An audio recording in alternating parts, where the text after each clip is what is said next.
Hello friends, वैस ICS के online platform पे आप सबका स्वागत है। आने वाले PCS प्रीलिम्स एग्ज़ाम को ध्यान में रखते हुए आज हम आपके साथ कुछ इम्पॉर्टेंट टॉपिक्स को लेकर के डिस्कशन करने जा रहे हैं। और क्योंकि अब प्रीलिम्स से पहले का जो टाइम बचा है वो बहुत ही कम है। 24 अक्टूबर को यूपी गवर्नमेंट, यूपी लोक सेवा आयोग अपना प्रीलिम्स एग्ज़ाम कंडक्ट कराने जा रही है और आप लोग ऑलमोस्ट उसके लिए प्रिपेयर हो गए होंगे। प्रीलिम्स का एग्ज़ाम जो होता है वो बहुत ही इंपॉर्टेंट स्टेज होती है, क्योंकि प्रीलिम्स क्वालिफाई होगा then only you will get a chance to write your mains examination.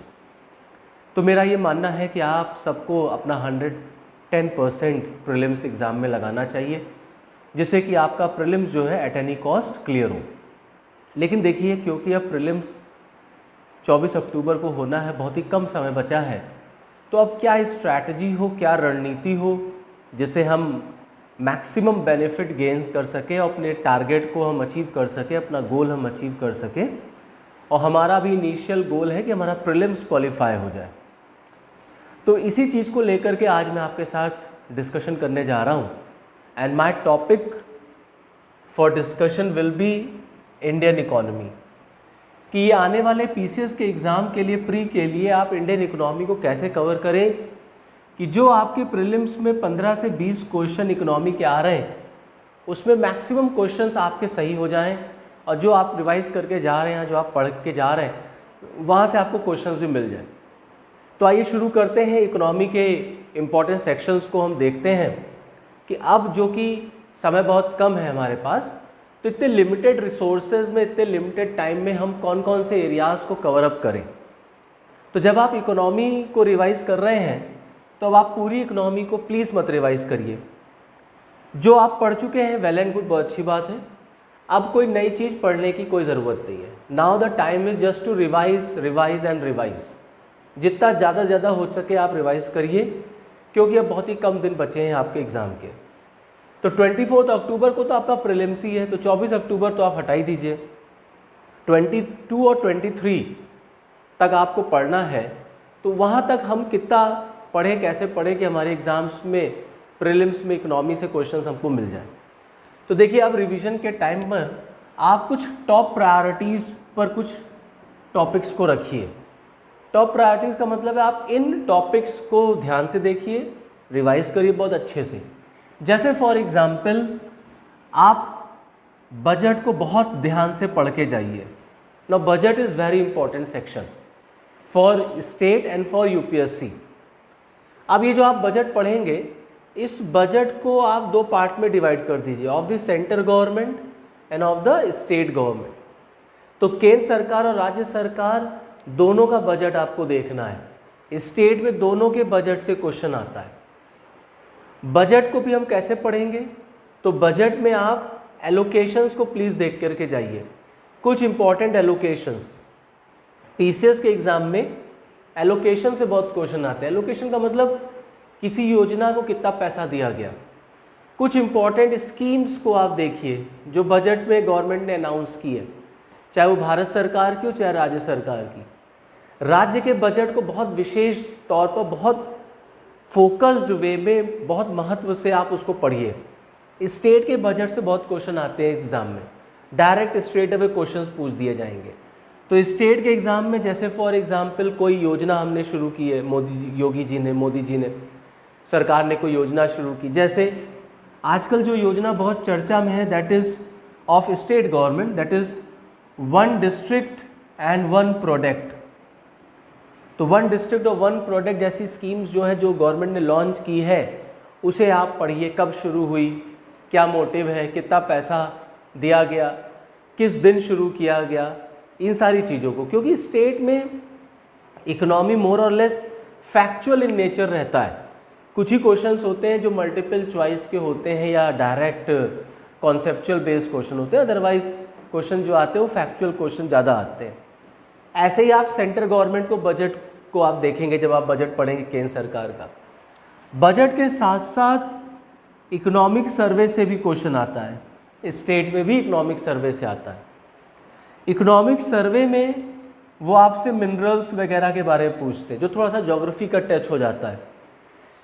तो यूपी के मिनरल्स कहाँ कहाँ पर क्या क्या पाया जाता है, किस ज़िले में कौन सा मिनरल है, कौन सा रिसोर्स है, कौन सा संसाधन है, यहाँ से भी क्वेश्चन बहुत पूछे जाते हैं। तो आप इकोनॉमिक सर्वे को भी देखेंगे, एक बार जल्दी से रिवाइज कर लीजिएगा। इकोनॉमिक सर्वे में आप ट्रेड को देखिए, व्यापार को देखिए, किसके साथ हमारा व्यापार है, सबसे ज़्यादा हम एक्सपोर्ट किसको करते हैं, सबसे कम एक्सपोर्ट हम किसको करते हैं। व्यापार में भी आप कंट्री एक तरफ कर लीजिए और ग्रुप्स को एक तरफ कर लीजिए। ग्रुप्स का मतलब ये हो गया कि जैसे देश में कि हमारा एक्सपोर्ट अमेरिका के साथ सबसे ज़्यादा है कि चाइना के साथ, हमारा इंपोर्ट किस देश के साथ सबसे ज़्यादा है। एक तो ये कंट्री वाइज हो गया।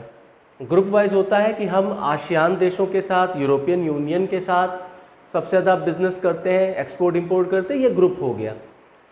तो बजट और इकोनॉमिक सर्वे ये आपका बहुत इंपॉर्टेंट कंपोनेंट है आपके प्रीलिम्स के एग्ज़ाम में। क्लियर यहाँ तक? जब आप बजट देखेंगे तो इसी बजट से रिलेटेड आपको डेफिसिट्स भी देखने हैं। डेफिसिट्स के परसेंटेज देखिए, क्या क्या परसेंटेज चल रहा है। डेफिसिट्स की परिभाषा देख लीजिए, डेफिनीशन। परसेंटेज मतलब जैसे रिवेन्यू डेफिसिट हमारा जीडीपी का कितना परसेंट है इस समय, फिस्कल डेफिसिट जीडीपी का कितना परसेंट है, प्राइमरी डेफिसिट जीडीपी का कितना परसेंट है। इस तरीके से ये डेफिसिट सेंट्रल गवर्नमेंट का भी और स्टेट गवर्नमेंट का भी परसेंटेज वाइज देख करके जाइए, परसेंटेज से ही आपको एग्जाम में मिल भी जाएगा। तो मोर और लेस बजट आपको कुछ इस तरीके से पढ़ना है, इस तरीके से तैयार करना है। स्कीम पर आप विशेष फोकस करिए, योजनाओं से बहुत क्वेश्चन आते हैं, भारत सरकार की भी, राज्य सरकार, जैसे प्रधानमंत्री मित्र योजना, प्रधानमंत्री स्वामित्व योजना, या आयुष्मान भारत योजना, या आपका वंदे मातरम स्कीम है, या आपका आत्मनिर्भर भारत अभियान है। तो जो लेटेस्ट स्कीम्स गवर्नमेंट ने लॉन्च की, मुद्रा योजना, स्किल इंडिया, मतलब प्रेजेंट गवर्नमेंट की, सेंट्रल गवर्नमेंट की, स्टेट गवर्नमेंट की जो स्कीम्स रही हैं उनका फैक्चुअल इन्फॉर्मेशन आप रिवाइज करके जाइए, यहाँ से क्वेश्चंस बहुत पूछे जाते हैं। Now after this, after budget, state के लिए फिर सबसे इम्पॉर्टेंट टॉपिक है आपका गरीबी और बेरोजगारी, पावर्टी एंड अनएम्प्लॉयमेंट। ना ये पावर्टी और अनएम्प्लॉयमेंट से भी क्वेश्चन बहुत पूछे जाते हैं, गरीबी और बेरोजगारी से। लोग गरीबी और बेरोजगारी से जैसे डेफिनेशन पूछ देते हैं। इस गरीबी और बेरोजगारी के ऊपर बहुत सारी कमिटीज़ बनी थी, कमिटीज़ को आप देख लीजिए, सी रंगराजन कमेटी है, लकड़वाला कमेटी है वगैरह।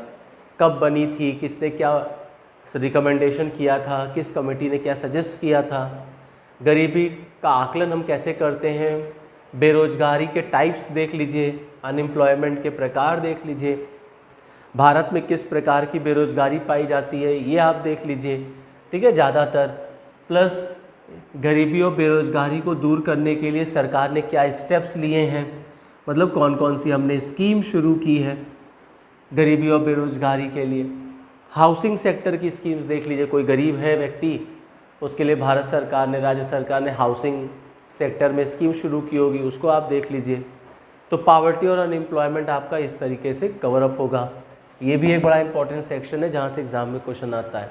गरीबी को हम कैसे नापते हैं, कैलोरी पैमाना क्या है, किस बेसिस पर कैलोरी होती है, गरीब गांव के लिए कितना, शहरों के लिए कितना, किस कमेटी ने रिकमेंड किया था, मतलब ओवरऑल ये सब फैक्चुअल इन्फॉर्मेशन जल्दी जल्दी अब आप ब्रशअप करिए।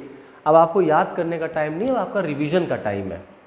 फिर उसके बाद जैसे आप स्कीम्स वगैरह देख रहे हैं तो अंत्योदय अन्न योजना है आपका, पावर्टी अनएम्प्लॉयमेंट से रिलेटेड है। फूड फॉर वर्क हो गया, मनरेगा को एक बार आप देख लीजिए, मनरेगा योजना कब शुरू की गई, किसने शुरू की, नेशनल रूरल लिवलीहुड मिशन देख लीजिए। तो ये सारी योजनाएं इसी चीज़ से रिलेटेड है। उसके बाद आपका गरीबी और बेरोजगारी के बाद फिर आप प्लानिंग, आपका जो टॉपिक है बड़ा यूपीएस स्टेट पीसीएस से बहुत इंपॉर्टेंट टॉपिक है, बड़ा फेवरेट टॉपिक है इनका। प्लानिंग एंड नीति आयोग को देख लीजिए। हालांकि प्लानिंग कमीशन से कोई क्वेश्चन अब नहीं आपको मिलेगा, नीति आयोग से मिलेगा। तो नीति आयोग को आप रिवाइज कर लीजिए, कब बना, क्या प्रिंसिपल है उसका, कोऑपरेटिव फेडरलिज्म क्या होता है, थिंक टैंक किसको हम कहते हैं भारत सरकार का, प्लस नीति आयोग का विजन डॉक्यूमेंट क्या है, उसके टारगेट्स क्या क्या हैं, है ना, नीति आयोग ने क्या क्या टारगेट रखे हैं। 5 ईयर प्लान एक बार आप जल्दी से रिवाइज कर लीजिए, पंचवर्षीय योजनाएं एक बार पढ़ लीजिए, 5 ईयर प्लान से भी क्वेश्चन रहता है एग्ज़ाम में, इसको आप रिवाइज कर लीजिए, यहाँ से भी क्वेश्चन आपको मिल जाएगा। उसके बाद आपका after NITI Aayog planning commission के बाद आपका फिर एक बड़ा फेवरेट टॉपिक स्टेट के एग्ज़ाम के लिए एवरग्रीन टॉपिक है, दैट इज़ एग्रीकल्चर, कृषि। ये बहुत ही इंपॉर्टेंट टॉपिक है, यहाँ से एग्ज़ाम में क्वेश्चन खूब पूछे जाते हैं एग्रीकल्चर से। तो एग्रीकल्चर का फैक्चुअल इन्फॉर्मेशन आप देख करके जाएं क्या क्या है। जैसे फॉर एग्ज़ाम्पल जब आप एग्रीकल्चर पढ़ रहे हैं तो आप क्रॉप्स के बारे में पढ़ लीजिए, रिवाइज कर लीजिए, कौन कौन सी फसल कब कब होती है। जैसे राबी फसल का क्या सीज़न है, कोई एग्जाम्पल्स दे देते हैं, 4 फसल दे देंगे, बताओ इसमें कौन राबी है कौन नहीं है। तो राबी की फसल देख लीजिए, खरीफ फसल देख लीजिए, क्या सीज़न है उसके सोइंग का, हार्वेस्टिंग का। फिर इसी तरीके से जब आप एग्रीकल्चर देख रहे हैं तो एग्रीकल्चर एंड 5 ईयर प्लान देख लीजिए, एग्रीकल्चर और पंचवर्षीय योजना को कोरिलेट करके रिवाइज कर लीजिए। जैसे पहली पंचवर्षीय योजना में 5 ईयर प्लान में एग्रीकल्चर टारगेट था, तो ऐसे ही आप देख लें। उसके बाद एग्रीकल्चर में आप अभी लेटेस्ट फार्म बिल जो आया है, तीनों किसान के जो बिल हैं, किस दिन पास हुए, कब पास हुए, क्या क्या बातें की गई हैं फार्म बिल पर, इसको आप देख लें। प्लस एग्रीकल्चर में ग्रीन रेवोल्यूशन को देख लीजिए, हरित क्रांति, हरित क्रांति के साथ साथ अदर टाइप्स ऑफ रेवोल्यूशन भी देख लीजिए। जैसे ग्रीन देख रहे हैं तो ब्लैक रेवोल्यूशन देख लीजिए, ब्राउन रेवोल्यूशन देख लीजिए, गोल्डन रेवोल्यूशन देख लीजिए, सिल्वर रेवोल्यूशन देख लीजिए, ग्रे रेवोल्यूशन देख लीजिए, ठीक है, वाइट रेवोल्यूशन, येलो रेवोल्यूशन। मतलब एक बार सारे रेवोल्यूशंस के टारगेट देख लीजिए, किस किस फील्ड में था, बस किस किस फील्ड में था, यही ज़्यादातर पूछते हैं। ग्रीन रेवोल्यूशन को आप पढ़ लीजिए, M S Swaminathan, father of green revolution, कब शुरू हुआ था, क्या लक्ष्य था, किस क्रॉप पे हमने ज़्यादा फोकस किया था। उसके बाद एग्रीकल्चर में आप स्टेट एग्रीकल्चर देख लीजिए, राज्य का कृषि देख लीजिए, उत्तर प्रदेश में एग्रीकल्चर कैसा है, कहाँ कहाँ पे क्या क्या चीज़ ज़्यादा होती है। यूपी सरकार ने किसानों के डेवलपमेंट के लिए कौन कौन से स्टेप्स लिए हैं हमने। जब आप एग्रीकल्चर देख रहे हैं तो आप एमएसपी को देख के जाइए, क्योंकि आजकल एमएसपी बहुत चर्चा में, बहुत न्यूज़ में है। तो एमएसपी क्या होता है, हम कैसे इसको कैलकुलेट करते हैं, क्या क्या फार्मूला इसमें यूज़ होता है ना, जो भी फार्मूला है आप इसका उसको आप रिवाइज़ कर लें। फसल के लिए एमएसपी कितनी दी गई है, इसको आप स्किप कर सकते हैं। हालांकि 1-2 बार देखा गया, ऐसे भी क्वेश्चन पूछ देता है यूपी में कि गेहूं के लिए अभी हाल ही में कितनी एमएसपी डिक्लेयर की गई, बट इतने फैक्चुअल इन्फॉर्मेशन आप कहाँ तक रिवाइज करेंगे, तो आप इसको छोड़ सकते हैं। आप एमएसपी को सिर्फ पढ़ के जाइए, एमएसपी को देख के जाइए। तो एमएसपी है आपका, क्रॉप्स है, एग्रीकल्चर 5 ईयर प्लान हो गया, स्टेट एग्रीकल्चर है, इसको आप देख लें। नेशनल फूड सिक्योरिटी एक्ट देख लीजिए, कब जारी हुआ था, क्या टारगेट है। नेशनल फूड सिक्योरिटी एक्ट, तो नेशनल फूड सिक्योरिटी मिशन देख लीजिए, क्योंकि पहले मिशन था बाद में एक्ट हो गया, इसको आप कर लें। ये सारे ये एक्ट्स आप रिवाइज कर लीजिए। उसके बाद आप नाबार्ड को एक बार पढ़ लीजिए जल्दी से, नाबार्ड का इस्टेब्लिशमेंट कब हुआ था, क्या मोटिव है, क्या फंक्शन है, हेडक्वार्टर कहाँ पर है, अभी हेड कौन है। तो ऐसे डायरेक्ट क्वेश्चन स्टेट में पूछे जाते हैं। तो आफ्टर दिस एग्रीकल्चर फिर एक आपका बड़ा इंपॉर्टेंट टॉपिक आएगा स्टेट के लिए, दैट इज़ योर इंडस्ट्रीज़, उद्योग। तो आप इंडस्ट्रीज़ भी एक बार रिवाइज़ कर लीजिए, उद्योग भी आप रिवाइज़ कर लें। इंडस्ट्रीज़ जब आप पढ़ रहे हैं तो इंडस्ट्रीज़ की पॉलिसीज़ देख लीजिए। नई डेफिनीशन आई है एमएसएमई सेक्टर की कोविड के बाद, तो न्यू डेफिनीशन ऑफ एमएसपी एक बार पढ़ लीजिए कि कैसे टर्नओवर कितना होना चाहिए, इन्वेस्टमेंट कितना होना चाहिए कि वो माइक्रो, मीडियम और स्मॉल इंटरप्राइजेज़ में आएगा, तो इसको आप देख लीजिए। तो new definition of MSP, industrial policy, LPG revise कर लीजिए, लिबरलाइजेशन, प्राइवेटाइजेशन, ग्लोबलाइजेशन, इसको आप पढ़ लें, क्या कॉन्सेप्ट है इसका, कैसे क्या हुआ था। फिर भारत सरकार ने भी हाल ही में, या राज्य सरकार ने इंडस्ट्रियल ग्रोथ के लिए कोई स्टेप्स लिया है, तो स्टेप्स का मतलब हो गया स्कीम्स, जो इंडस्ट्रियल स्कीम्स उसको आप देख लें। जैसे मैंने आपको बताया आजकल एक स्कीम बहुत चर्चा में, प्रधानमंत्री मित्र योजना, तो ये लॉन्च बहुत पहले हुई थी, तो प्रधानमंत्री मित्र योजना आप पढ़ लीजिए एक बार। तो मतलब इंडस्ट्रीज से रिलेटेड जो भी आपकी स्कीम्स वगैरह हैं इंडिपेंडेंस से लेके आज तक, तो इंडस्ट्रियल पॉलिसीज़ जो आई हैं हमारी उसमें क्या क्या कहा गया। नवरत्न, मिनी रत्न कंपनी, महारत्न कंपनी कोई कैसे बनता है, तो महारत्न कंपनी का देख लीजिए, नवरत्न रहने दीजिए कि महारत्न कंपनी बनने का टारगेट क्या होना चाहिए उसकी डेफिनेशन क्या होती है महारत्न की, उसे आप देख लें, इसको आप रिवाइज कर लीजिए। तो ये आपका एक इम्पॉर्टेंट एरिया हो जाएगा, यहाँ से क्वेश्चन भी आपको मिल जाएगा इंडस्ट्रीज से। तो एग्रीकल्चर है, इंडस्ट्री, ये बहुत इंपॉर्टेंट है। उसके बाद आपका बैंकिंग बहुत इंपॉर्टेंट है, बैंकिंग से भी खूब क्वेश्चन बनते हैं। बैंकिंग में आप स्पेसिफिक पढ़िए सिर्फ RBI, reserve bank of India. Reserve bank of India में मॉनेटरी पॉलिसी पढ़ लीजिए या ओवरऑल इसका फंक्शन देख लीजिए, आरबीआई का फंक्शन। तो फंक्शन मॉनेटरी पॉलिसी है, इन्फ्लेशन वगैरह है, वो आ जाएगा। जब आप फंक्शन देखेंगे तो इसमें इन्फ्लेशन कवर हो जाएगा आपका, मुद्रास्फीति, महंगाई। जब आप महंगाई देख रहे हैं तो WPI और CPI भी आ जाएगा। Wholesale price index, consumer price index क्या होता है, कैसे हम इन्फ्लेशन टारगेट करते हैं। तो बैंकिंग सेक्टर में आपका मेन फोकस होगा आरबीआई, ठीक है। एनपीए एक बार देख लीजिए, एनपीए पर क्वेश्चन आ सकता है, बहुत चर्चा में रहा है ना, न्यूज़ में बहुत रहा है एनपीए। तो एक बार आप एनपीए देख लीजिए क्या परिभाषा होती है उसकी। After this banking, financial market state के लिए थोड़ा सा इम्पोर्टेंट हो जाता है, कभी कभी शेयर बाज़ार से भी क्वेश्चन पूछ देते हैं। तो शेयर मार्केट में आप बॉम्बे स्टॉक एक्सचेंज और नेशनल स्टॉक एक्सचेंज, इसको आप पढ़ लीजिए, कब इस्टेब्लिश हुआ था, BSE 30 क्या है, BSE 200 क्या है, सेंसेक्स क्या है, नैस्डैक क्या है। सेबी रिवाइज कर लीजिए, सेबी फैक्चुअल इंफॉर्मेशन, कब बना, कौन हेड है सेबी का, क्या फंक्शन होता है, पी नोट्स क्या होते हैं, promissory participatory note, promissory note क्या होते हैं, पी नोट्स क्या होते हैं, कौन जारी करेगा। वर्ल्ड की कुछ इंपॉर्टेंट शेयर मार्केट के नाम, वर्ल्ड के कुछ इंपॉर्टेंट शेयर मार्केट्स नेम देख लीजिए, है ना, विश्व के, जैसे जापान के शेयर बाज़ार को हम क्या कहते हैं, अमेरिकन शेयर मार्केट को क्या कहते हैं, इस तरीके से कुछ इंपॉर्टेंट शेयर मार्केट है। कोरिया की शेयर मार्केट को क्या कहा जाता है। तो शेयर मार्केट की लिस्ट एक बार आप देख लें, वहाँ से भी एग्ज़ाम में क्वेश्चन रहता है। इस शेयर बाज़ार के बाद फिर आपका एक टॉपिक आएगा टैक्सेस का, जिसमें आप सिर्फ GST पढ़िए, है ना, GST कब लाया गया था, कैसे लगता है GST, CGST, SGST क्या होता है। जब आप टैक्स पढ़ेंगे तो फाइनेंस कमीशन को भी देख लीजिए फाइनेंस कमीशन रिवाइज कर लीजिए। जैसे इस समय 15 फाइनेंस कमीशन की रिकमेंडेशन आई है, तो 15 फाइनेंस कमीशन का हेड कौन है, क्या उसने रिकमेंड किया। 14 का चेयरमैन देख लीजिए, 13 देख लीजिए, 12 देख लीजिए, फर्स्ट फाइनेंस कमीशन देख लीजिए। इतने फाइनेंस कमीशन के हेड को देख करके जाइए। 15 फाइनेंस कमीशन की रिकमेंडेशन देख लीजिए, क्या क्या रिकमेंड उन्होंने किया।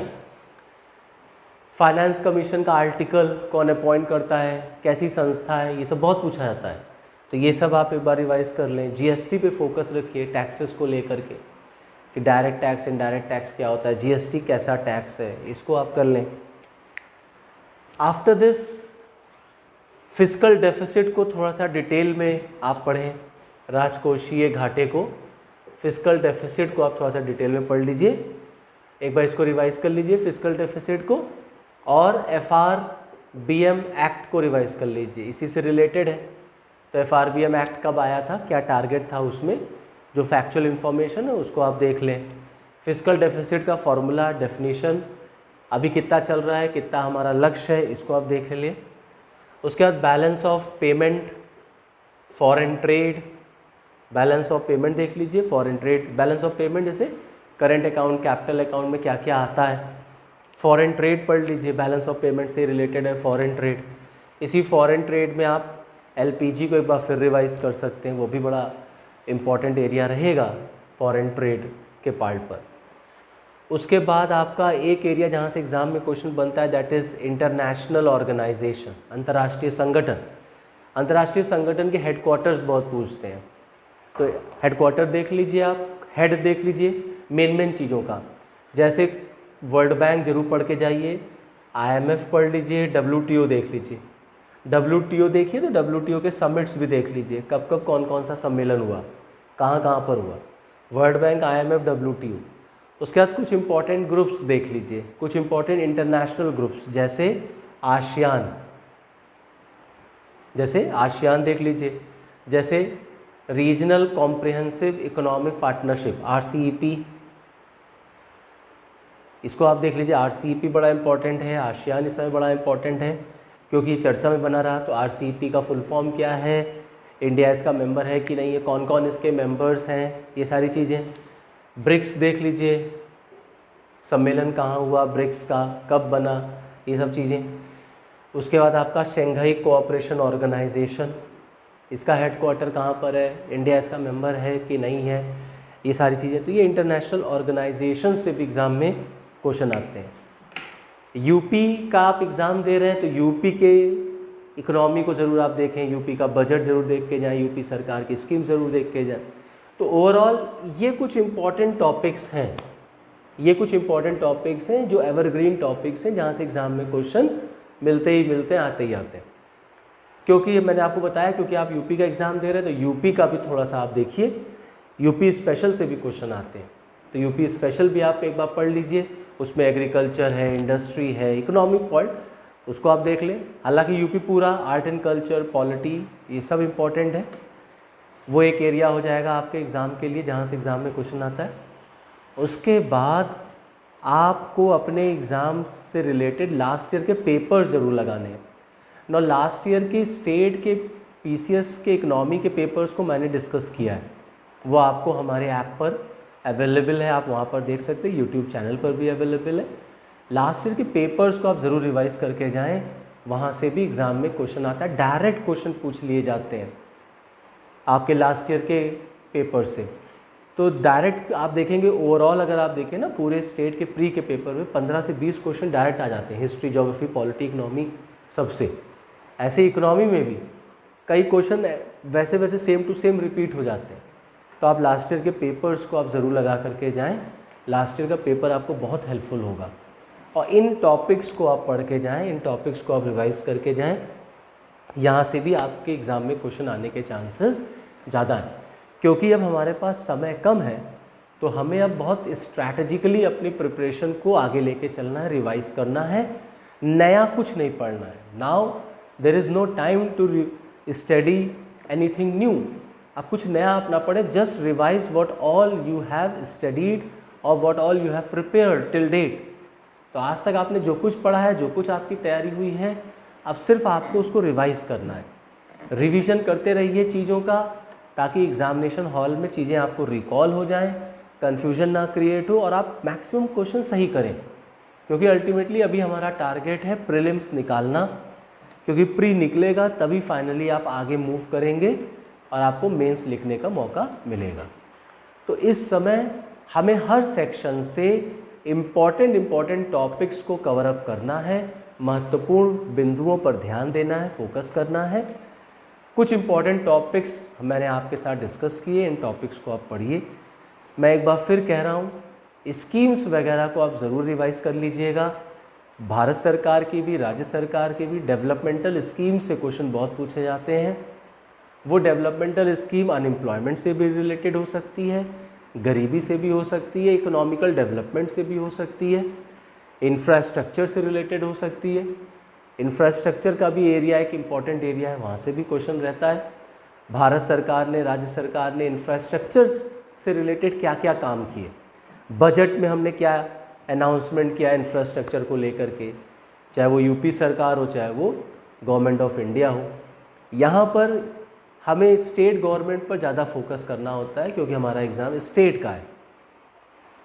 कुछ क्वेश्चन आते हैं जो माइक्रो इकोनॉमिक्स से भी आ जाते हैं, थिंकर वगैरह भी पूछ देते हैं।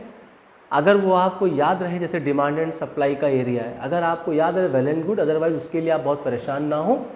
कभी कभी एक दो क्वेश्चन थिंकर्स की कोई प्रिंसिपल पूछ देंगे या थिंकर का नाम पूछ देंगे, ये सिद्धांत, ये प्रिंसिपल किसने दिया था, तो तो उसके लिए आप प्लीज़ बिल्कुल भी परेशान ना हो, 1 या 2 क्वेश्चन अगर मिल जाए तो मिल जाए। मेनली जो क्वेश्चंस रहेंगे आपके वो इन्हीं एरियाज से रहेंगे, तो इन एरियाज़ पर आप विशेष ध्यान दीजिए, विशेष फोकस करिए।